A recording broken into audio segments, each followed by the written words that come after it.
What's going on, guys? It's Steve. A lot of you guys wanted me to start a story channel, so I did. Yesterday, I uploaded a video, how I got robbed at gunpoint. The link will be in the description below. And also today, I'm going to be uploading a video in which I talk about how I got jumped over winning money over a basketball game. So if you guys want to go check that out, the link will be in the description below to that channel. What's going on, guys? It's Steve. So last night, the Indiana Pacers absolutely demolished the Miami Heat.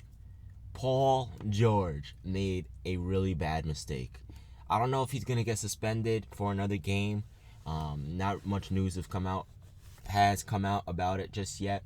But Paul George made a really bad mistake. He kicked a basketball, and the basketball hit a fan in the head. Now, he apologized right away, and then he went to the bench because he got a technical foul. And Monte Ellis was like, "No, you actually got to leave. They kicked you out the game." And he was like, "Wait, what?" Like, yeah, he got kicked out the game for that because he got a flagrant. I think he hit Jimmy Butler in the head. And, you know, to me, the flagrants are kind of BS because, like, if you're going for a block and you accidentally hit someone, and to me, that's what it looked like with Paul George. He just went for the block. It's not like he tried to hurt Jimmy. You know, he's not that type of player. So that's why he got frustrated. He kicked the basketball, and it hit a fan in the head, a girl. Not a girl, but, you know, a woman. She was like an adult. And, you know, he felt bad right away. He gave her a hug. He's like, I'm sorry. He apologized. He went to the bench. Monte was like, "No, you got to go. They kicked you out the game." He's like, "Wait, what?" You know, so he got kicked out. I'm not sure if he's going to get suspended or anything like that. Hopefully he doesn't. But again, that's a really bad mistake. Same thing happened with Stephen Curry when he threw the mouth guard and hit the fan in the head. Same thing like that. So I don't think anyone's going to hold anything against him. It's one silly mistake. It happens. You know, it happens to even the top stars in the league. Like, look, it happened to Stephen Curry before. You know, LeBron has said some stupid stuff before. Like, all those people that talk trash to me, they can go back to their horrible lives. You know, I can still wake up and do whatever the hell I want. You know, when he said that in 2011, you know, people make mistakes. It happens. It's part of being a human being. So, everyone that's, like, taking it and holding it against him, come on, don't do that. You know, it's one silly mistake by an up-and-coming star player. It happens. Everything will be all right. He'll get over it. The league will get over it. Now, I'm pretty sure he will get suspended and fined, which is fine. You know, I understand it. I don't want him to be suspended and fined because I just love basketball. I love watching good players play. But at the end of the day, he's most likely going to get suspended and fined. And that's just the way it is, man. So, Dwight Howard and the Houston Rockets. Dwight Howard and the Atlanta Hawks destroyed.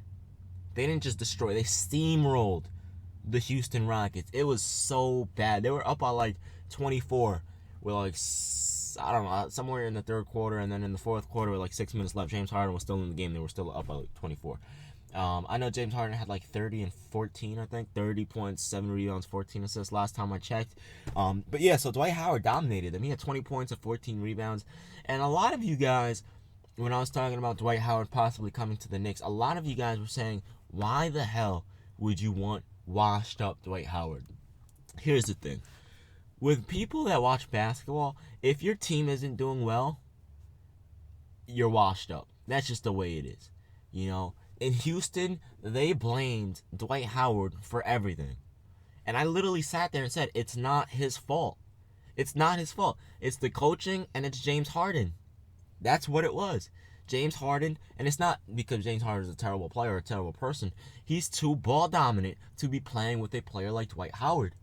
You notice Dwight Howard always plays best when he plays with a solid point guard. He needs to be the number one option on the team, which is why the Atlanta Hawks are being successful right now with him and Paul Millsap dominating the front court. Back in his Orlando days, when he had Jameer Nelson, Hedo Turkoglu, Rashard Lewis, you know, that wasn't an all-star studded team. I mean, yeah, Jameer Nelson was an all-star that year, but I'm talking about 2008, 2009. But, you know, that wasn't an all-star studded team. The only real star on that team was Dwight Howard. You know, Jameer Nelson was pretty much an all-star because Dwight Howard. Same thing with Mo Williams and LeBron. You know, LeBron and Mo Williams. You know, so this is what I've been saying, and I don't know if it was a lot of you guys. I don't know if you guys were watching me back then, but a lot of people in my comments were saying, like, what are you talking about? He's washed up. He sucks. I was like, no, he doesn't. He's still in his prime, and I guarantee you, if he ever leaves Houston and goes to another team, he's going to dominate. And when he announced he was going to test out the free agency and he's not going to re-sign with the Houston Rockets, which was one of the best decisions ever, look what happened. Look what happened to him. You know what I mean? Now, I thought he was actually going to come to the New York Knicks, to be honest. I would have been happy if he did. Him, Melo, that would have been elite. And don't give me, oh, they can't work well. No, it would have worked well together, because if the Knicks would have got Dwight Howard, they would have had only a solid point guard. So that means every time they go up the court, either the ball's going to Melo or the ball is going to be in a pick and roll for Dwight Howard. That's just the way it is. You know? So there's that.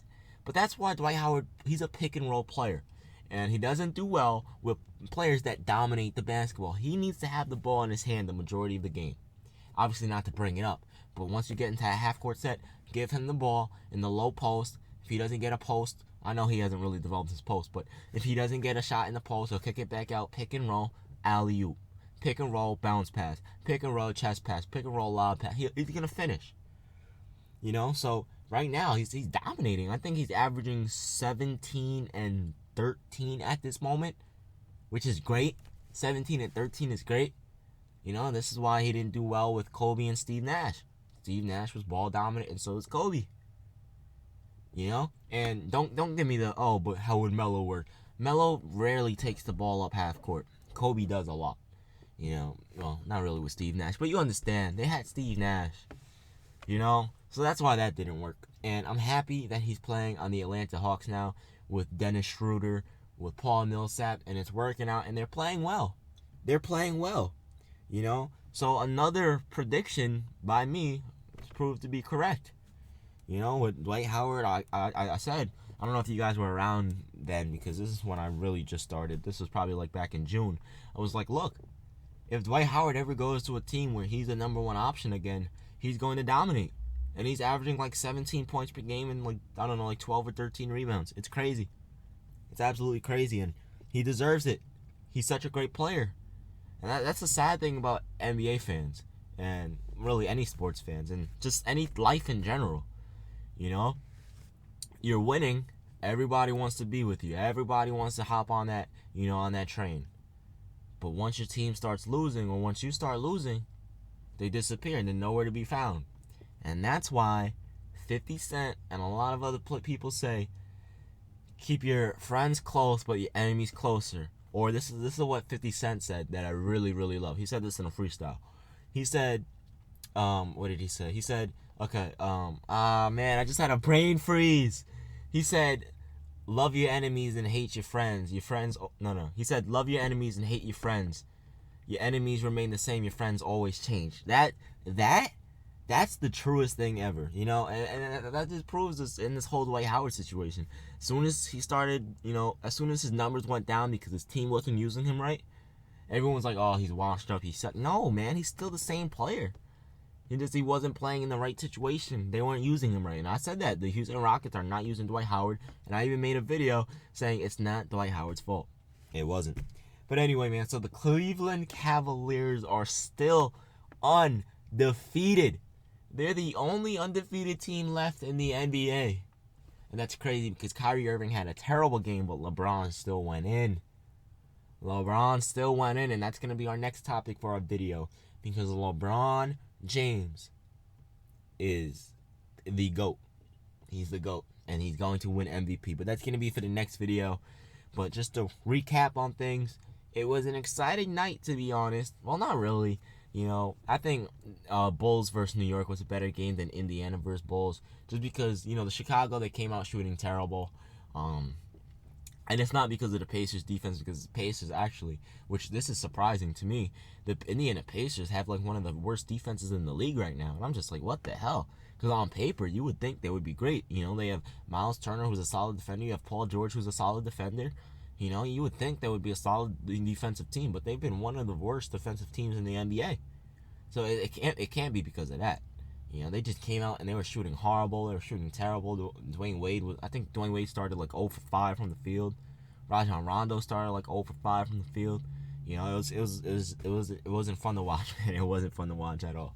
It was actually pretty embarrassing. It was pretty embarrassing for the Chicago Bulls. It was just crazy, man. But anyway, guys, I hope you guys enjoyed this video. It's been Steve. Let me know what you guys think about this in the comment section below. I'm out of here. Peace.